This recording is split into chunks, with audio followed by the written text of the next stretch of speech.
So, welcome to the reading of The Lion, the Witch and the Wardrobe by C.S. Lewis, and this is part of the Chronicles of Narnia, which I'm sure you're all very familiar with. Very famous children's series of books. Definitely one of my favourite. I adore the Narnia series. Although I do have like specific memories of it being quite scary. So hopefully the bits that we're going to be reading today won't do that. They're quite iconic parts of the story for this particular story, where we meet some really amazing characters. I really hope you enjoy it. So there's a couple of things I wanted to kind of point out about the book just before we get started. So this particular copy comes as a set. So I do have all of them. But I wanted to pick out this one particular because it's, as I say, it's very iconic. It's very much a staple of a lot of children's childhoods from late 20th century to now. There's been so many different versions of it in the media. I suppose most notably the BBC series on television, and also the movies that Disney did. So obviously everyone has their favourites. So hopefully the original text will be up there as one of the best ones. So there's a few little things to point out. This particular cover, so in the description of the event I named the illustrator, but it's actually the illustrator for the inside of the book. The cover is by a different illustrator, so it's worth noting because obviously it's very visible. So this is Julek who illustrated the jacket, so we'll just show you the whole thing there. And Pauline Baynes will be doing the illustrations for the inside of the book, and I will point them out to you. So just before we get started, now this is something that I didn't know, and hopefully some of you didn't know either, and it'll be a nice surprise. But there's actually a dedication inside this book, which I think is very notable. So we'll start there. We'll start with the dedication and we'll move on to the other ones. To Lucy Barfield. My dear Lucy, I wrote this story for you, but when I began it, I had not realised that girls grow quicker than books. As a result, you are already too old for fairy tales, and by the time it is printed and bound, you will be older still. But someday, you will be old enough to start reading fairy tales again. You can then take it down from some upper shelf, dust it, and tell me what you think of it. I shall probably be too deaf to hear and too old to understand any word you say, but I shall be your affectionate godfather, C.S. Lewis. And I think that's really lovely because I didn't know that the Lucy character was namesake for someone he knew, and by all accounts his goddaughter, which I think is lovely. So it's a beautiful memory, and what a lovely thing to have had written for you or about you. So we'll move on. I'll start with chapter 2. What Lucy found there. Good evening, said Lucy, but the fawn was so busy picking up its parcels that at first it did not reply. When it had finished it, made her a little bow. Good evening, said the fawn. Excuse me, I don't want to be inquisitive, but should I be right in thinking that you are a daughter of Eve? My name's Lucy, she said, not quite understanding him. But you are, forgive me, you are what they call a girl, said the fawn. Of course I'm a girl, said Lucy. You are in fact human. Of course I'm human, said Lucy, still a little bit puzzled. To be sure, said the fawn. How stupid of me. I've never seen a son of Adam or a daughter of Eve before. I'm delighted.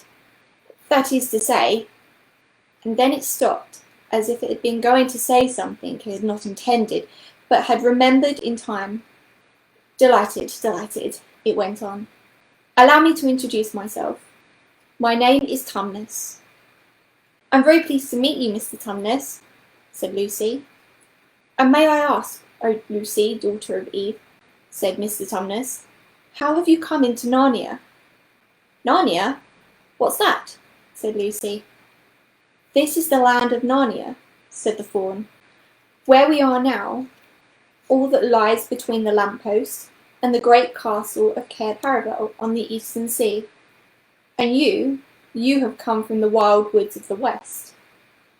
I got in through the wardrobe in the spare room," said Lucy. "Ah," said Mr. Tumnus in a rather melancholy voice, "if only I had worked harder at geography when I was a little fawn, I should no doubt know all about those strange countries. It's too late now." "But they aren't countries at all," said Lucy, almost laughing. "It's only just back there. At least, I'm not sure. Is it summer here?" "Meanwhile, said Mr. Tumnus, "it is winter in Narnia, and it has been for ever so long, and we shall both catch cold if we stand here talking in the snow. Daughter of Eve, from the far land of Spare where eternal summer reigns, round the bright city of Wardrobe, how would it be if you come to have tea with me?"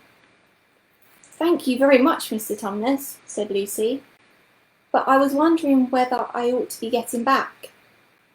"It's only round the corner," said the fawn, "and there'll be a roaring fire, and toast, and sardines, and cake." "Well, it's very kind of you," said Lucy, "but I shan't be able to stay long." "If you would take my arm, Daughter of Eve," said Mr. Tumnus, "I shall be able to hold the umbrella over both of us. That's the way.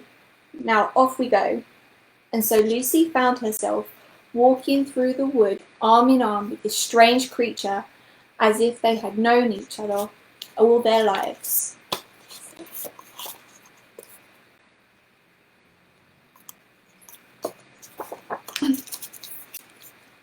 They had not gone far before they came to a place where the ground became rough and there were rocks all about and little hills up and little hills down. At the bottom of one small valley, Mr. Tumnus turned suddenly aside, as if he were going to walk straight into an unusually large rock. But at the last moment, Lucy found he was leading her into the entrance of a cave. As soon as they were inside, she found herself blinking in the light of wood fire. Then Mr. Tumnus stooped and took a flaming piece of wood out of the fire with a neat little pair of tongs and lit a lamp. "Now we shan't be long," he said, and immediately put on the kettle. Lucy thought that she had never been in a nicer place. It was a little, dry, clean cave of reddish stone with a carpet on the floor and two little chairs. "One for me and one for a friend," Mr. Tumnus said, "and a table and a dresser and a mantelpiece over the fire, and above that a picture of an old fawn with a grey beard. In one corner there was a door which Lucy thought must lead to Mr. Tumnus's bedroom, and on one wall was a shelf full of books." Lucy looked at these while he was setting out the tea things.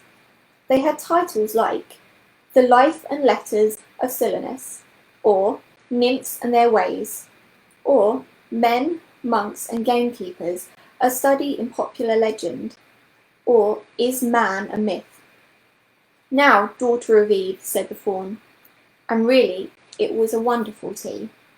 There was a nice brown egg, lightly boiled for each of them, and then sardines on toast, and then buttered toast, and then toast with honey, and then a sugar-topped cake.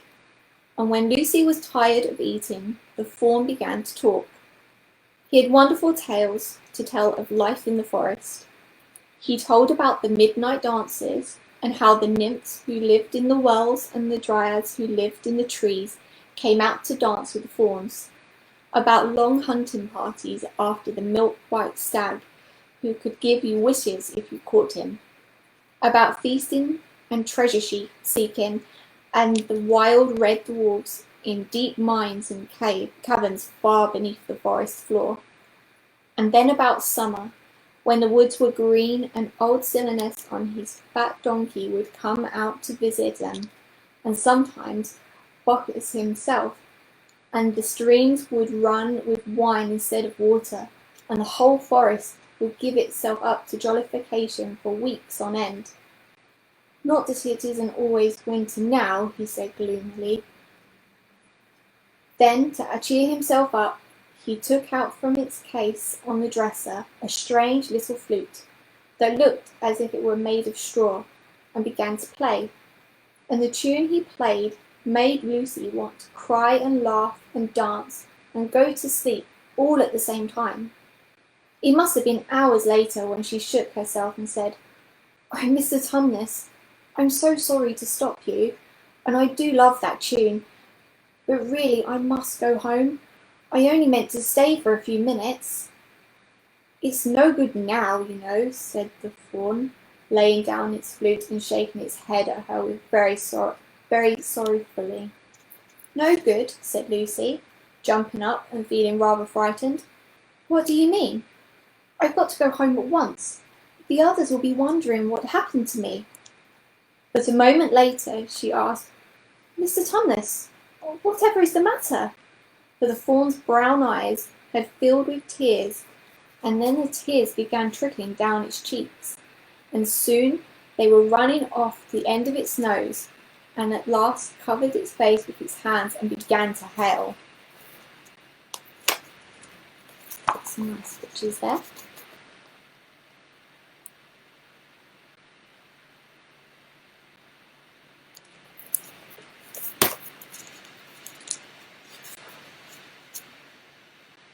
Mr. Tumnus, said Lucy, in great distress. Don't! What is the matter? Aren't you well? Dear Mr. Tumnus, do tell me what is wrong." But the fawn continued sobbing as if its heart would break, and even when Lucy went over and put her arms around him and lent him her handkerchief, he did not stop. He merely took the handkerchief and kept on using it, wringing it out with both hands whenever it got too wet to be used any more, so that presently Lucy was standing in a damp patch. "Mr. Tumnus," called Lucy in his ear, shaking him, "do stop it at once. You ought to be ashamed of yourself, a great big fawn like you. What on earth are you crying about?" Oh, sobbed Mr. Tumnus. "I'm crying because I'm such a bad fawn." "I don't think you're a bad fawn at all," said Lucy. "I think you're a very good fawn. You're the nicest fawn I've ever met." Oh, you wouldn't be saying that if you knew," replied Mr. Tumnus between his sobs. "Oh, I'm a bad fawn. I don't suppose there ever was a worse fawn since the beginning of the world." "But what have you done?" said Lucy. "My old father now," said Mr. Tumnus. "That's his picture over the mantelpiece. He would never have done a thing like this." "A thing like what?" said Lucy. "Like what I've done," said the fawn. "Taken service under the White Witch. That's what I am. I'm in the pay of the White Witch." "The White Witch? Who is she?" "Why, it is she that has got all Narnia under her thumb. It's she that makes it always winter and never Christmas. Think of that." "How awful," said Lucy. "But what does she pay you for?" "That's the worst of it," said Mr. Tumnus with a deep groan. "I'm a kidnapper for her. That's what I am. Look at me, daughter of Eve. Would you believe that I am the sort of fawn to meet a poor innocent child in the wood, one that had never done me any harm, and pretend to be friendly with it, and invite it home to my cave, all for the sake of lulling it to sleep, and then handing it over to the White Witch?"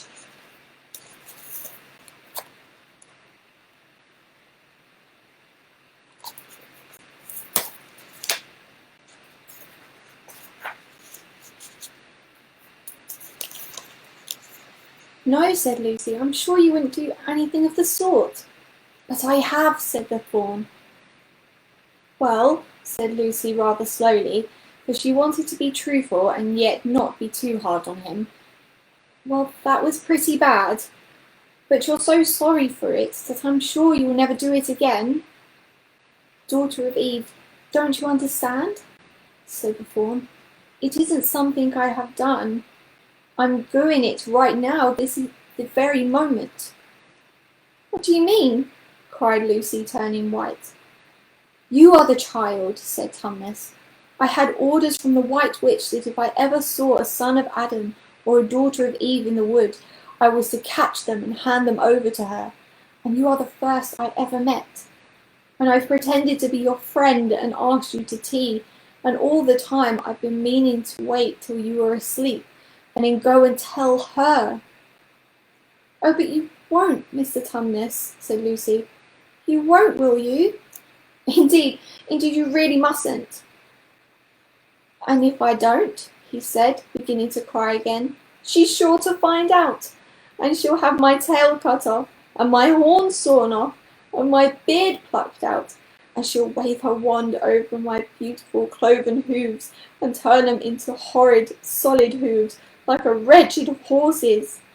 And if she is extra and specially angry, she'll turn me into stone, and I shall be a statue of a faun in her horrible house until the 4 thrones of Claire Paravel are filled.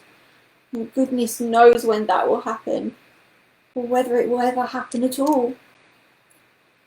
I'm very sorry, Mr. Tumnus, said Lucy, but please let me go home. Of course I will, said the faun. Of course, I've got to. I see that now. I hadn't known what humans were like before I met you. Of course, I can't give you up to the witch, not now that I know you, but we must be off at once. I'll see you back to the lamppost. I suppose you can find your own way back from there to spare and wardrobe. I'm sure I can, said Lucy. We must go as quietly as we can, said Mr. Tumnus. The whole wood is full of her spies. Even some of the trees are on her side.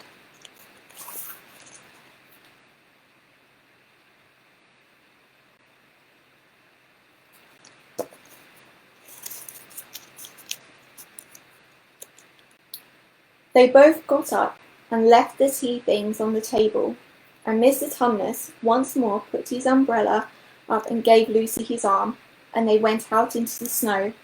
The journey back was not at all like the journey to the fawn's cave. They stole along as quickly as they could without speaking a word, and Mr. Tumnus kept to the darkest places. Lucy was relieved when they had reached the lamppost again. Do you know your way from here, daughter of Eve? Said Tumnus. Lucy looked very hard between the trees and could just see in the distance a patch of light that looked like daylight. Yes, she said, I can see the wardrobe door. Then be off home as quick as you can, said the fawn. And can you ever forgive me for what I meant to do? Why, of course I can, said Lucy, shaking him heartily by the hand. And I do hope you won't get into dreadful trouble on my account. Farewell, daughter of Eve, he said. Perhaps I may keep the handkerchief? Rather, said Lucy, and then ran towards the far-off patch of daylight as quickly as her legs could carry her. And presently, instead of rough branches brushing past her, she felt coats, and instead of crunching snow under her feet, she felt wooden boards, and all at once she found herself jumping out of the wardrobe into the same empty room from which the whole adventure had started. She shut the wardrobe door tightly behind her and looked around, panting for breath. It was still raining, and she could hear the voices of the others in the passage. I'm here, she shouted. I'm here, I've come back. I'm all right. Chapter 3, Edmund and the Wardrobe. Lucy ran out of the empty room into the passage and found the other 3. It's all right, she repeated. I've come back. What on earth are you talking about, Lucy? Asked Susan. Why, said Lucy in amazement, haven't you all been wondering where I was? So you've been hiding, have you? Said Peter. Poor old Lou, hiding and nobody noticed. You'll have to hide longer than that if you want people to start looking for you. But I've been away for hours and hours, said Lucy. The others all stared at one another. Batty, said Edmund, tapping his head. Quite batty. What do you mean, Lou? Asked Peter. What I said, answered Lucy. It was just after breakfast when I went into the wardrobe, and I've been away for hours and hours, and had tea, and done all sorts of things have happened." "Don't be silly, Lucy," said Susan. "We've only just come out of that room a moment ago, and you were there then." "She's not being silly at all," said Peter. "She's just making up a story for fun, aren't you, Lou? And why shouldn't she?" "No, Peter, I'm not," she said. It's a magic wardrobe. There's a wood inside it, and it's snowing, and there's a faun and a witch, and it's called Narnia. Come and see." The others did not know what to think, but Lucy was so excited that they all went back with her into the room. She rushed ahead of them, flung open the door of the wardrobe, and cried, "Now, go in and see for yourselves." "Why, you goose," said Susan, putting her head inside and pulling the fur coats apart. "It's just an ordinary wardrobe. Look, there's the back of it." Then everyone looked in and pulled the coats apart, and they all saw, Lucy herself saw, a perfectly ordinary wardrobe. There was no wood and no snow, only the back of the wardrobe with its hooks on it. Peter went in and rapped his knuckles on it to make sure that it was solid. "A jolly good hoax, Lou," he said as he came out again. "You have really taken us in, I must admit. We half believed you." "But it wasn't a hoax at all," said Lucy. "Really and truly, it was all a different moment ago. Honest, it was, I promise." "Come, Lou," said Peter. "That's going a bit far. You've had your joke. Hadn't you better drop it now?" Lucy grew very red in the face and tried to say something, though she hardly knew what she was trying to say, and burst into tears. For the next few days she was very miserable. She could have made up with the others quite easily at any moment if she could have brought herself to say that the whole thing was only a story that she made up for fun. But Lucy was a very truthful girl, and she knew that she was really in the right, and she could not bring herself to say this. The others, who thought she was telling a lie, and a silly lie too, made her very unhappy. The two elder ones did this without meaning to do it, but Edmund could be spiteful, and on this occasion he was spiteful. He sneered and jeered at Lucy, and kept on asking her if she had found any other new countries in any other cupboards all over the house. What made it worse was that these days ought to have been delightful, but the weather was fine, and they were out of doors from morning to night, bathing, fishing, climbing trees, and lying in heather. But Lucy could not properly enjoy any of it, and so things went on until the next wet day. That day, when it came to the afternoon, and there was still no sign of a break in the weather, they decided to play hide and seek. Susan was it, and as soon as the others scattered to hide, Lucy went to the room where the wardrobe was. She did not mean to hide in the wardrobe because she knew that would only set the others talking again, but the whole wretched business. But she did not want to have one more look inside. For this time she was beginning to wonder herself whether Narnia and the faun had not been a dream.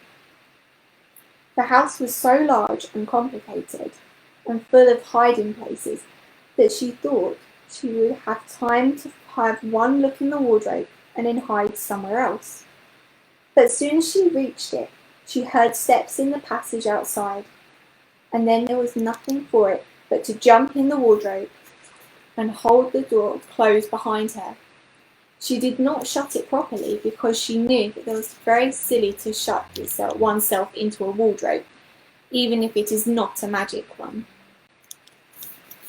Now the steps she had heard were those of Edmund, and he came into the room just in time to see Lucy vanishing into the wardrobe.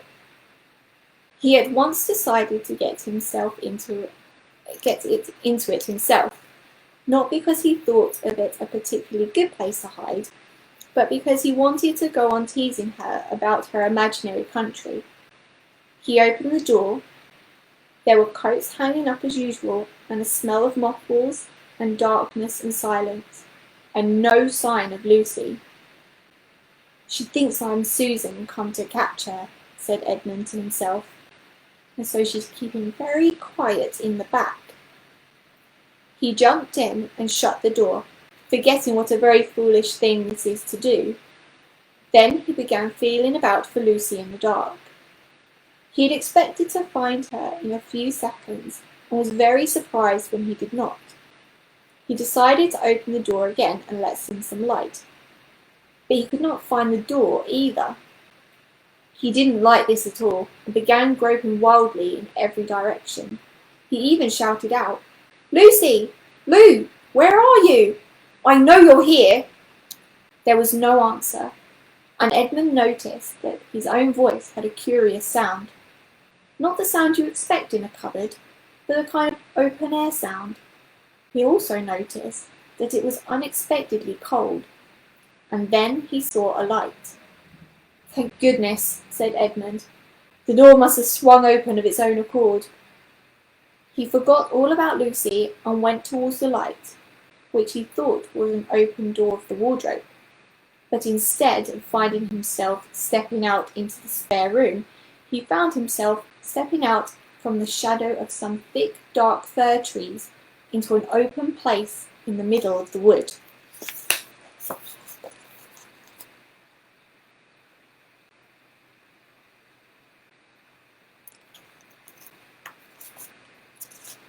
There was a crisp, dry snow under his feet, and more snow lying in the branches of the trees.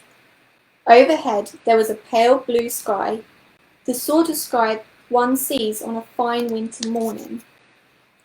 Straight ahead of him, he saw between the tree trunks the sun, just rising, very red and clear. Everything was perfectly still, as if he were the only living creature in that country. There was not even a robin or a squirrel amongst the trees, and the wood stretched out as far as he could see in every direction. He shivered. He now remembered that he had been looking for Lucy, and also how unpleasant he had been to her about her imaginary country, which now turned out to not have been imaginary at all. He thought that she must be somewhere quite close, so he shouted, "Lucy! Lucy! I'm here too! Edmund!" There was no answer. "She's angry about all the things I've been saying lately," thought Edmund. And though he did not like to admit that he had been wrong, he also did not much like being alone in this strange, cold, quiet place. So he shouted again, "I say, Lou! I'm sorry, I didn't believe you. I see now you were right all along. Do come out. Make it Pax." Still there was no answer. "Just like a girl," said Edmund to himself, "sulking somewhere and won't accept an apology." He looked round him again and decided he did not much like this place, and had almost made up his mind to go home when he heard very far off in the wood a sound of bells. He listened, and the sound came nearer and nearer, and at last there was swept in sight a sledge drawn by 2 reindeer. The reindeer were about the size of Shetland ponies, and their hair was so white that even the snow hardly looked white compared to them. Their branching horns were gilded and shone like something on fire with the sunrise caught them. Their harness was of scarlet leather covered with bells. On the sledge, driving the reindeer, sat a fat dwarf who would have been about 3 feet high if he had been standing. He was dressed in polar bear fur, and on his head he wore a red hood with a long gold tassel hanging down from its point. His huge beard covered his knees and served him instead of a rug. But behind him, on a much higher seat in the middle of the sledge, sat a very different person. A great lady, taller than any woman that Edmund had ever seen. She was also covered in white fur up to her throat, and held a long, straight, golden wand in her right hand, and wore a golden crown on her head.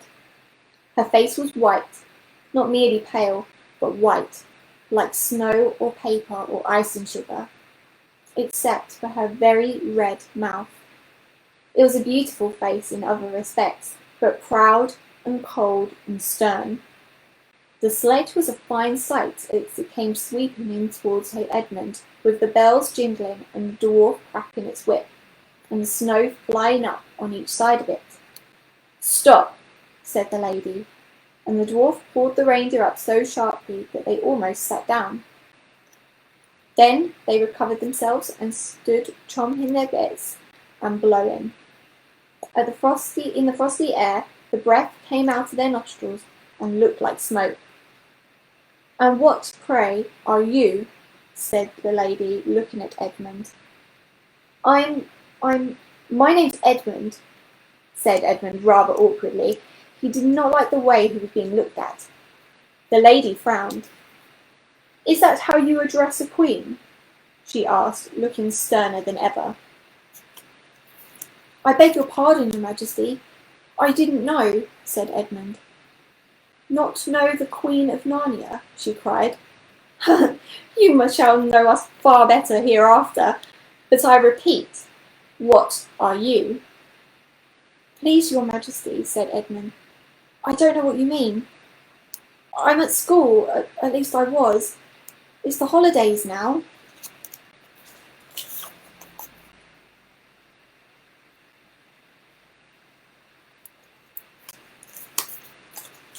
Chapter 4, Turkish Delight. "But what are you?" said the Queen again.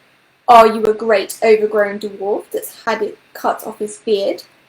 "No, Your Majesty," said Edmund. "I never had a beard. I'm a boy." "A boy," she said.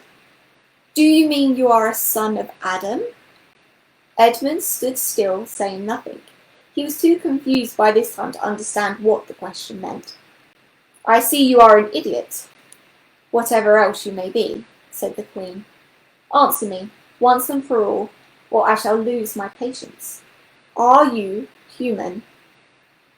"Yes, Your Majesty," said Edmund. "And how, pray, did you come to enter my dominions?"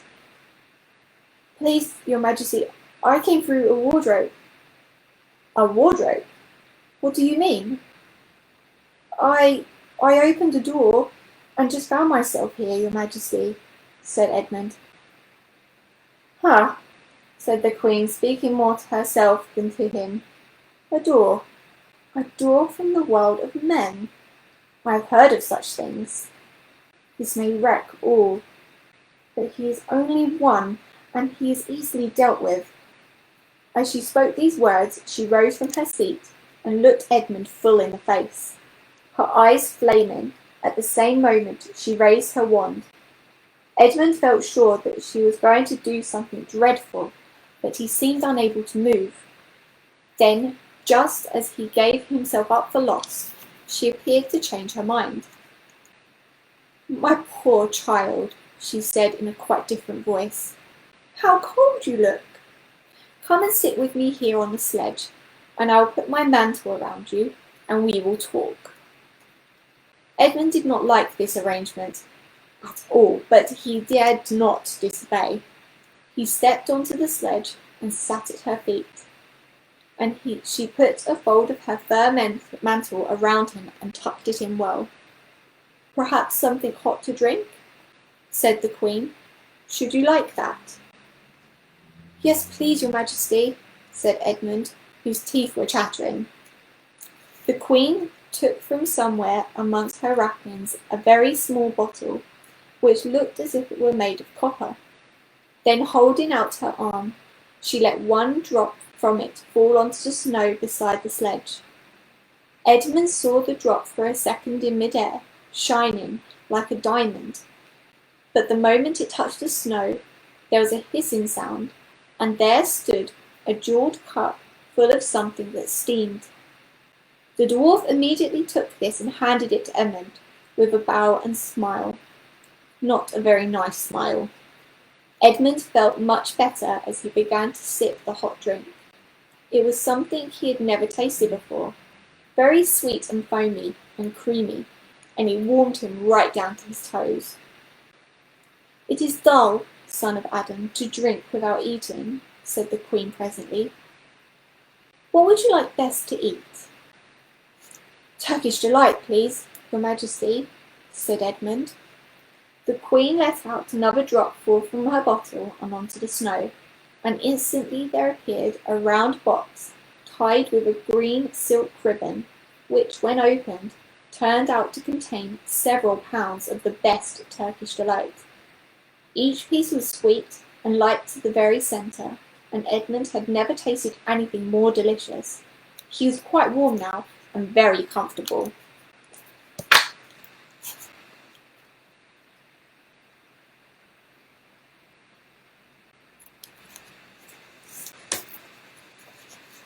While he was eating, the Queen kept asking him questions.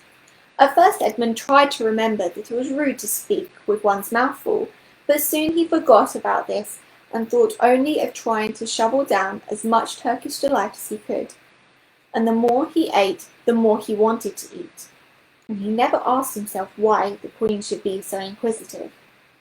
She got him to tell her that he had one brother and two sisters, and that one of his sisters had already been to Narnia and had met a faun there, and that no one except himself and his brothers and his sister knew anything about Narnia. She seemed especially interested in the fact that there were 4 of them and kept coming back to this. "You are sure there are just 4 of you?" she said. "2 sons of Adam and 2 daughters of Eve. Neither more nor less." And Edmund, with his mouth full of Turkish delight, kept on saying, "Yes, I told you that before," and forgetting to call her Your Majesty. But she didn't seem to mind now.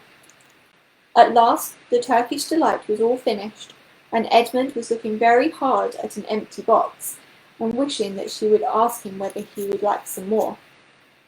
Probably the Queen knew quite well what he was thinking, for she knew, though Edmund did not, that this was enchanted Turkish delight, and that anyone who had once tasted it would want more and more of it, and would even, if they were allowed, to go on eating it till they killed themselves. But she did not offer him any more. Instead, she said to him, "Son of Adam, I should so much like to see your brother and your 2 sisters. Would you bring them to me?" "I'll try," said Edmund, still looking at the empty box. "Because, if you did come again, bringing them with you, of course, I'd be able to give you some more Turkish delight. I can't do it now. The magic will only work once. In my own house, it would be a different matter." "Why can't we go to your house now?" said Edmund.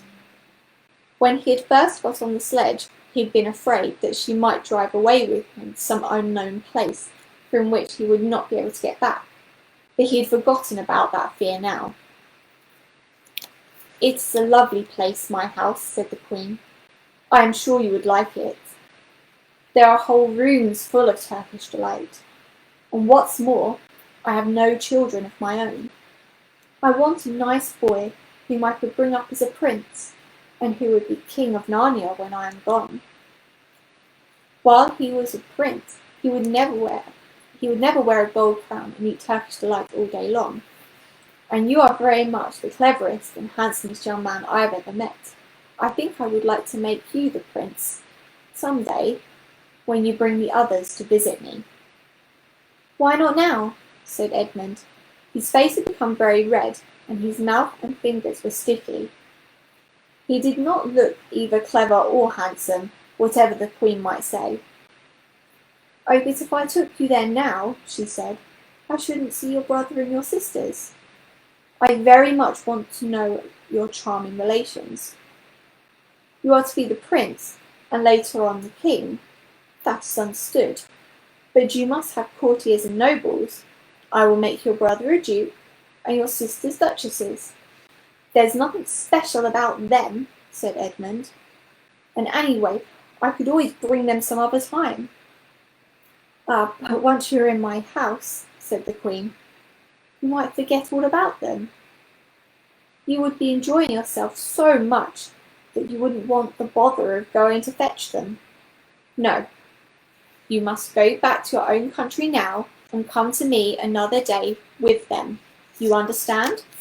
It is no good coming without them." "But I don't even know my way back to my own country," pleaded Edmund. "That's easy," said the Queen. "Do you see the lamp?" She pointed her wand, and Edmund turned to see and saw the same lamppost under which Lucy had met the fawn. "Straight on, beyond that, is the way to the world of men. And now look the other way." Here she pointed in the opposite direction. "And tell me if you can see the two little hills rising above the trees." "I think I can," said Edmund. "Well, my house is between those two hills, so next time you come, you have only to find the lamppost and look for the two hills and walk through the wood till you reach my house. But remember, you must bring the others with you. I might have to be very angry with you if you came alone." "I'll do my best," said Edmund. "And by the way," said the Queen, "you needn't tell them about me. Wouldn't it be fun to keep it a secret between us two? Wouldn't it? Make it a surprise for them. Just bring them along to the two hills. A clever boy like you will easily think of some excuse for doing that. And when you come to my house, you could just say, 'Let's see who lives here,' or something like that. I'm sure that would be best. If your sister has met one of the fawns, she may have heard strange stories about me, nasty stories that might make her afraid to come to me. Fawns will say anything, you know. And now, please, said Edmund suddenly, please couldn't I just have one more piece of Turkish delight to eat on the way home?" "No, said the Queen with a laugh. "You must wait till next time." While she spoke, she signalled to the dwarf to drive on. But as the sledge swept away out of sight, the Queen waved to Edmund, calling out, Next time, don't forget! Come soon!" Edmund was still staring out after the sledge when he heard someone calling his own name, and looking around, he saw Lucy coming towards him from the other part of the wood. "Oh, Edmund!" she cried. "So you've got in too? Isn't it wonderful? And now, all right," said Edmund. "I see you're right, and it's the magic wardrobe after all. I'll say I'm sorry if you like. But where on earth have you been all this time? I've been looking for you everywhere." "If I'd known you had got in, I would have waited for you," said Lucy, who was too happy and excited to notice how snappishly Edmund spoke, or how flushed and strange his face was. "I've been having lunch with dear Mr. Tumnus, the fawn, and he's very well, and the White Witch has done nothing to him for letting me go, so he thinks that she can't have found out, and that perhaps everything's going to be all right after all." "The White Witch?" said Edmund. "Who's she?" "She's a perfectly terrible person," said Lucy. "She calls herself the Queen of Narnia, though she has no right to be queen at all. And all the fauns and the dryads and the naiads and the dwarfs and the animals, at least all the good ones, simply hate her. And she can turn people into stone and do all kinds of horrible things. And she has made a magic so that it's always winter in Narnia. Always winter, but it never gets to Christmas. And she drives about on a sledge drawn by reindeer, with her wand in her hand and a crown on her head." Edmund was already feeling uncomfortable from having eaten too many sweets, and when he heard that the lady he had made friends with was a dangerous witch, he felt even more uncomfortable. But he still wanted to taste that Turkish delight again.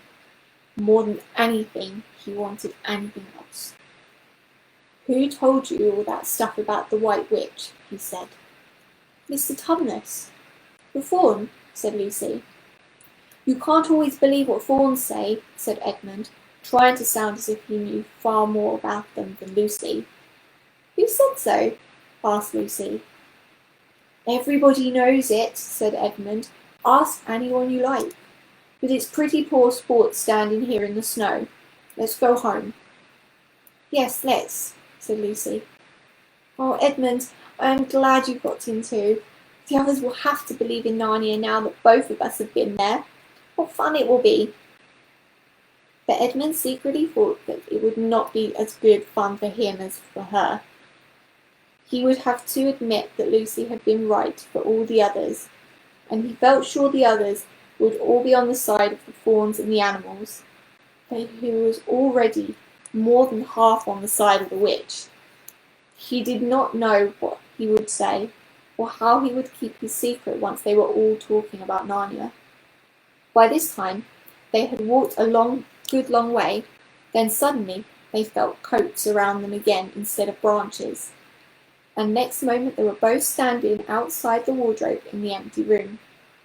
I say, said Lucy, you do look awful, Edmund. Don't you feel well? I'm all right, said Edmund, but this was not true. He was feeling very sick. Come on then, said Lucy. Let's find the others. What a lot we shall have to tell them, and what wonderful adventures we shall have now that we're all in it together. So that was chapters 2, 3 and 4 of The Lion, the Witch and the Wardrobe, part of the Chronicles of Narnia series by C.S. Lewis. Obviously, for people who know the story, that's when it all starts to get a little bit more exciting. So hopefully that's inspired you all to go out and read the story again and finish it off. As I say, it's one of my absolute favourites. I really love the Narnia series. All the books are incredible. And this one in particular is obviously very iconic. I would also like to just mention that this particular story is dedicated to a good friend of mine whose birthday it was very recently. So happy birthday to Kaz. I hope you had a lovely time. I'd also like to again say thank you to Katie for providing the Storytime bookmark, which is really cool. And thank you to Em for providing Pooh Bear's cup, which is up here. Me and Pooh Bear had a lovely time reading the story to you. I think it's lovely that it's dedicated to C.S. Lewis's niece, which is really nice. And I'll leave you with a little thought about this from C.S. Lewis himself. That's Clive Staples Lewis, for anyone who wanted to know. This picture had been in my mind since I was about 16, and in one day, when I was about 40, I said to myself, let's make a story about it. That's what C.S. Lewis said about this vision he had had all his life, of a picture of a fawn carrying an umbrella and parcels in a snowy wood. And from that little thought, he created an absolute masterpiece. So thank you for joining us today. I really hope you had a nice time. I know it's a little bit of a long one, but it's worth it. It's a really great story. So have a lovely day, and we'll see you next time. Say bye, Pooh. Bye. Bye. Thank you.